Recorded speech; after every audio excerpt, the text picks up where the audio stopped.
नमस्कार दोस्तों, स्वागत है आपका अपने YouTube channel Ankush Gorakhpuriya study with Ismail में। दोस्तों, हम लोग दर्पण का क्लास लगभग ख़त्म कर चुके हैं। उसके बेस पे हम लोग सवाल भी लगा चुके हैं और आज हम लगाएंगे आवर्धन के बेस पे सवाल। आवर्धन हमने पढ़ाया था इसके पिछले वीडियो में, आप जाके देखिए आवर्धन होता क्या है, रेखीय आवर्धन होता क्या है, लीनियर मैग्नीफिकेशन होता क्या है। आप पिछला वीडियो जाके देखिए। ये प्रकाश का जो दर्पण का पार्ट है, ये अंतिम पार्ट है दर्पण का। इसके बाद हम लोग पढ़ेंगे लेंस। तो आपको पढ़ाते हैं कि रेखीय आवर्धन के बेस पे सवाल कैसे आते हैं दर्पण में। तो दोस्तों आइए देखते हैं जो क्वेश्चन है। हमने यहाँ क्वेश्चन लिख दिया है ताकि आपका समय ज़्यादा ख़राब ना हो। सवाल दिया हुआ है, ये सवाल आए हुए हैं 2011 में ये सवाल आया था, तो मैं वही ले लिया हूँ। तो दिया सवाल 12 सेंटीमीटर फोकस दूरी वाले अवतल दर्पण। देखिए तुरंत एक एक पॉइंट पे आप नोट करते जाइए। ये अवतल दर्पण, ठीक है, आप इसको देखिए, ये अवतल दर्पण है, ठीक, के सामने 4 सेंटीमीटर लंबी एक वस्तु कहाँ रखी जाए कि उसका 1 सेंटीमीटर लंबा प्रतिबिंब बने। देखिए ये वस्तु की जो लंबी है, अवतल दर्पण के सामने 4 सेंटीमीटर लंबी एक वस्तु, यानी जो हमारी वस्तु है उसकी जो हाइट है 4 सेंटीमीटर है और जो उसका प्रतिबिंब हमको बनवाना है वो 1 सेंटीमीटर लंबा बनाना है। यानी इस 4 सेंटीमीटर लंबे वस्तु को हम कहाँ रखें, दर्पण के सामने हम कहाँ रखें ताकि उसका जो प्रतिबिंब है 1 सेंटीमीटर ऊंचा बने। ठीक, ये हो गया। तो अब हम सबसे पहले ये काम करेंगे, हमको ये पता करना है कि इस सवाल में पूछ क्या रहा है। पूछ ये रहा है कि इस वस्तु को कहाँ रखें, यानी ध्रुव से उसकी दूरी, यानी वस्तु की दूरी, यानी हमको इस u का पता करना है। ये u हमको पता करना है, ठीक है। लेकिन उसके पहले हम यहाँ क्लियर कर लेते हैं कि ये जो 4 सेंटीमीटर लंबी वस्तु है और 1 सेंटीमीटर लंबा प्रतिबिंब बन रहा है, तो इनके बीच में आवर्धन कितना हो रहा है।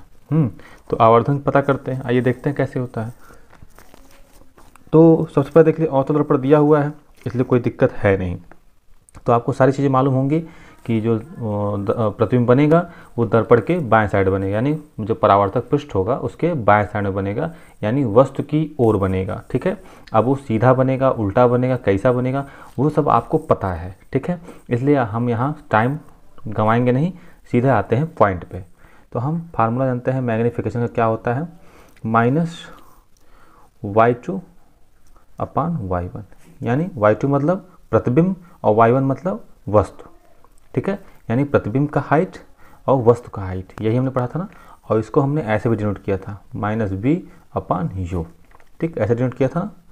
अब जो हमारा ये दिया हुआ है, क्या दिया हुआ है कि ये दिया हुआ है हमारा कि जो ये वस्तु है वो 4 सेंटीमीटर लंबी है। जो वस्तु हमारी है 4 सेंटीमीटर लंबी है। तो रखिए ये वस्तु है ना u, इसको हमने u मान लिया है। तो ये वस्तु हमारी है 4 सेंटीमीटर लंबी और v यानी प्रतिबिंब हमारा कितना बनना चाहिए, 1 सेंटीमीटर। तो हमने यहाँ 1 रख दिया, ठीक है। लेकिन v के आगे माइनस है तो हमने माइनस भी रख दिया, ठीक है। समझ गया, ठीक। अब ये देखिए -v ये दर्शाता है कि हमारा जो प्रतिबिंब है वो उल्टा बन रहा है, ठीक है। ये -b मतलब प्रतिबिंब, तो -v जो है उल्टा बन रहा है, प्रतिबिंब हमारा उल्टा बन रहा है। इसी को सॉल्व करते हैं। आइए इस v और u को सॉल्व करते हैं। तो हमारा क्या आएगा, इसका मल्टीप्लाई कर लीजिए। तो हमारा आएगा u इक्वल टू कितना आएगा, u इक्वल टू आ जाएगा हमारा 4v, यही आएगा ना। देखिए क्यों, क्योंकि देखिए ये माइनस और ये माइनस प्लस हो जाएगा, इसलिए हमारा ये u इक्वल टू 4v आया, ठीक है। u इक्वल टू 4v आया, समझ गए। अब देखिए, अब हमारा u, हमको यही u पता करना है, इसलिए u हमारा 4v है, ऐसा रहने दीजिए। अब बाकी हम दर्पण का फार्मूला जानते हैं। दर्पण का फार्मूला क्या होता है, 1/f equal to 1/u plus 1/v, ठीक है। 1/f, f हमारा देखिए दिया हुआ कि नहीं दिया हुआ, देखिए 12 सेंटीमीटर फोकस दूरी। तो f हमारा फोकस दूरी तो होता है, तो f की जगह हम क्या रखेंगे, फोकस दूरी, यानी 12 सेंटीमीटर। तो हमने लिख लिया 12 centimetre equal to 1/u, u की जगह हमारा क्या आया है, इस इक्वेशन से आप ले लीजिए, इक्वेशन इसको हम डिनोट कर दिए 1, u बराबर क्या है 4v, क्या रख लिया हमने 4v रख लिया, प्लस 1/v, ये तो है ही है, तो v ऐसे रहने दीजिए। ठीक है, अब इसी को सॉल्व कर लीजिए, इसी को सॉल्व करते हैं। तो सॉल्व करेंगे तो ये एलसीएम हो जाएगा 4v, तो 4v एलसीएम होगा, इसको सॉल्व करेंगे तो आएगा मेरा, पहले इसको इधर कर लेते हैं, इसको सॉल्व करते हैं।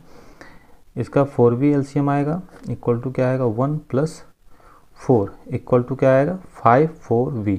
ठीक है, क्या आया हमारा, क्या हमारा आया भाई 1/12 इक्वल टू क्या आया 5/4v आया। ठीक है, यही आया।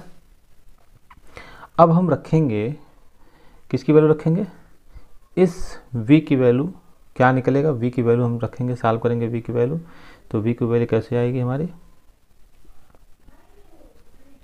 तो एक मिनट, हमने कहीं गलती कर दिया क्या, हाँ गलती कर दिया, गलती ये कर दिया, ये जो फोकस दूरी है 12 सेंटीमीटर है ना, 12 सेंटीमीटर फोकस दूरी वाले, तो ये फोकस हमारा देखिए, ये अवतल दर्पण है, तो अवतल दर्पण के ये अवतल दर्पण देखिए, थोड़ा सा हम लोग से यही गलती होगा बार बार, इसलिए हम थोड़ा सतर्क रहें। देखिए फोकस दूरी हमारा इधर किधर होगा, ये सेंटर, ये एफ, इससे फोकस दूरी हमारा किधर है, इधर है ना, बाएं साइड में है ना, तो ये निगेटिव में होता है, चिन्ह परिपाटी याद करिए कि ये निगेटिव में होता है, तो जब ये निगेटिव तो ये भी निगेटिव हो जाएगा, जब ये निगेटिव तो ये भी निगेटिव होगा। ठीक है, यही हमसे गलती हो रहा था। तो आइए, तो क्या निकला हमारा, अब यहाँ से अब हमारा निकल जाएगा v इक्वल टू क्या निकलेगा, इसको सॉल्व कर लेते हैं। ये देखिए, ये 4 से ये कट जाएगा, ये 3 आएगा, और ये 3 का मल्टीप्लाई यहाँ 5 से हो जाएगा, तो क्या आएगा, देखिए क्या आएगा, v इक्वल टू कितना आया, 3 का मल्टीप्लाई 5 में होगा तो 15 आ जाएगा। ठीक है, और ये माइनस आएगा तो माइनस 7 में रहेगा, तो ये v इक्वल टू माइनस हमारा क्या निकल गया 15 आ गया।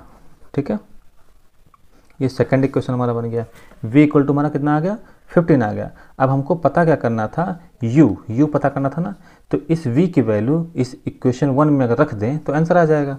रखिए, ये u इक्वल टू हमारा क्या दिया है 4 मल्टीप्लाई -15 है, -15 रख दीजिए, इस v की जगह ये v की वैल्यू डाल दीजिए, तो कितना आ गया 15 4 जा 60, यानी -60, ये हमारा आंसर आ गया। यानी हम जो 4 सेंटीमीटर लंबी वस्तु है उसको 60 सेंटीमीटर अगर रखें दूर, कहाँ से, इस ध्रुव से 60 सेंटीमीटर दूर रखेंगे तो प्रतिबिंब हमारा 1 सेंटीमीटर लंबा बनेगा। ठीक है, ये हमारा आंसर हो गया, समझ गया।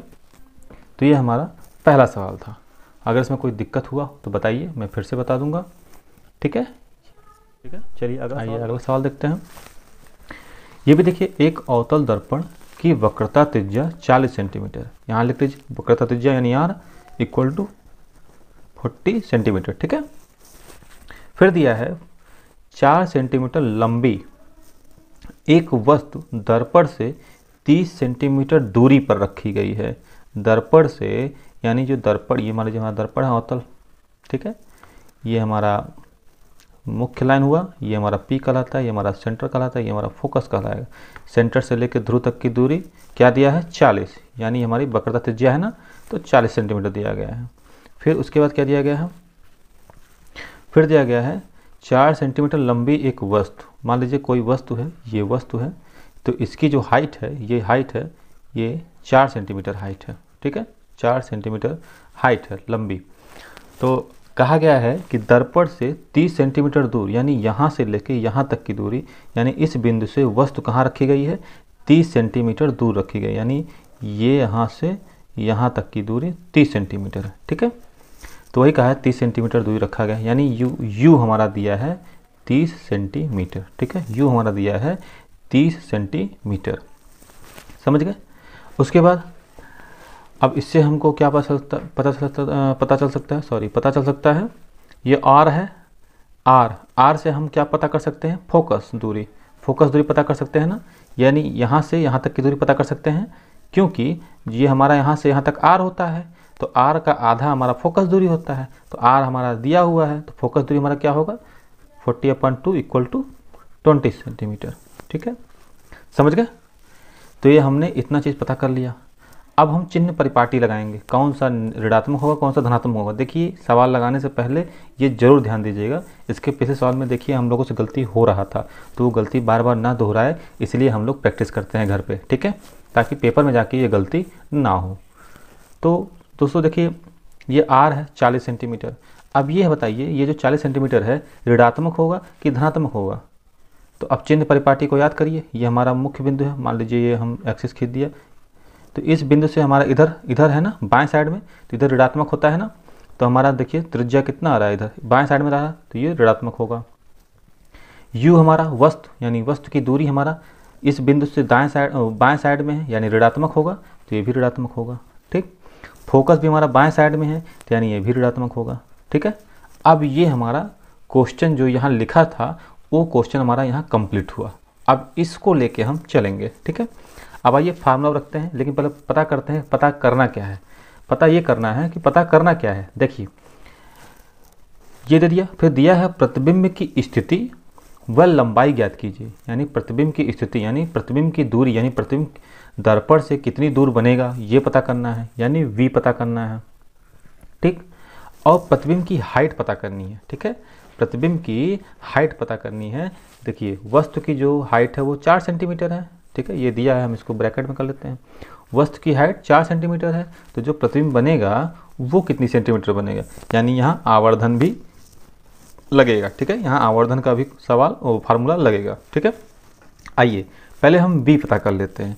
तो हमको दर्पण का फार्मूला मालूम है 1/f = 1/u + 1/v, ठीक है। इसी पे हम फार्मूला सारा रख देंगे, सारा फार्मूला रखिए। तो f हमारा क्या है -20, तो 1/-20, ठीक, इक्वल टू u हमारा क्या है -30, 1/-30 प्लस 1/v, 1/v। यही v हमको पता करना है, यही v हमको पता करना है। अब जब इसको ट्रांसफ़र करेंगे इधर उधर करेंगे तो आपको ये आप घर पे सॉल्व करिएगा, ठीक है। इसको जब ट्रांसफ़र करेंगे तो v की वैल्यू हमारी क्या निकलेगी, हम ये डायरेक्ट यहाँ लिख देते हैं, ठीक है। v की वैल्यू हमारी निकलेगी क्या -60 आएगी। आप सॉल्व करिएगा, नहीं आएगा तो बताइएगा। तो v की वैल्यू हमारी 60 निकल गई। यानी ये जो हमारा वस्तु है, जो हमारा ये वस्तु है 4 सेंटीमीटर लंबा वाला ऊंचा वाला ये वस्तु हमारा है, ये इसका प्रतिबिंब कहाँ बनेगा, ये हमारा v पता लगा ना, इसका प्रतिबिंब ये हमारा बनेगा कि जो ये बिंदु है P हमारा ध्रुव है, ध्रुव से 60 डिग्री माइनस में बनेगा, यानी 60 डिग्री इधर बनेगा, बाएं साइड में बनेगा, ठीक है। तो ये मालूम पड़ गया कि इसका प्रतिबिंब कहाँ बनेगा, तो -60 डिग्री बनेगा, ठीक। अच्छा अब पता करना है कि इसकी लंबाई क्या होगी। जो प्रतिबिंब हमारा ये बन रहा है 60 डिग्री -60 यानी -60 डिग्री सेंटीमीटर पे जो बन रहा है प्रतिबिंब, उसकी हाइट क्या होगी, क्योंकि जो हमारा वस्तु है वो 4 सेंटीमीटर हाइट है उसका, तो हमारा प्रतिबिंब बन रहा है 60 सेंटीमीटर दूर पे, उसका हाइट कितना होगा वो पता करना है। तो हमें मालूम है कि आवर्धन का फार्मूला क्या होता है। तो आवर्धन का फार्मूला हम सीधे लिखते हैं, क्योंकि आवर्धन का फार्मूला हम सीधे -v/u इस फॉर्म में लिखते हैं, ठीक है। दोनों आपको याद रखना है, इस फॉर्म में रखते हैं। अब आइए, सॉरी ये तो नहीं रहेगा ना, v/u रहता है, ठीक, ये रख लिया। तो v हमारा क्या निकला है, v हमारा क्या निकला है -60, तो -60 हमने रख लिया, ठीक। u हमारा क्या है, u हमारा -30 दिया हुआ है, तो -30 हो गया, ठीक। तो अब ये दोनों कटेगा तो कितना आएगा 2। अब ये जो 2 आया, ये 2 क्या है, ये आवर्धन हमारा आया ना 2, ये हमारा 2 आवर्धन आया। तो ये आवर्धन ये बताता है कि जो वस्तु हमारा है वो आवर्धित कितना हुआ, कितना आवर्धित हुआ ये बताता है। तो कितना आवर्धित हुआ, 2 गुना आवर्धित हुआ। तो कितना आवर्धित हुआ, 2 गुना आवर्धित हुआ। तो हमारा वस्तु कितना था, वस्तु हमारा कितना है 4 सेंटीमीटर। तो वस्तु की लंबाई 4 सेंटीमीटर है। तो जो प्रतिबिंब बना 60 सेंटीमीटर दूरी पे जो प्रतिबिंब बना वो कैसा बनेगा, 2 गुना बनेगा, 2 गुना बड़ा बनेगा, यानी आवर्धन हो जाएगा। इसमें आवर्धन कितना हुआ, 2 गुना आवर्धन हुआ। तो इसमें 4 × 2 कर लेंगे तो कितना हुआ 8 सेंटीमीटर। ये हमारा आंसर हो जाएगा, ठीक है। यानी जो हमारा 4 सेंटीमीटर लंबी वस्तु थी उसका प्रतिबिंब 8 सेंटीमीटर बना, ठीक है। ये हमारा आंसर हो गया। समझ में आया? तो समझ में आया कि आवर्धन कैसे सॉल्व होगा। कोई भी डाउट हो तो बताइएगा।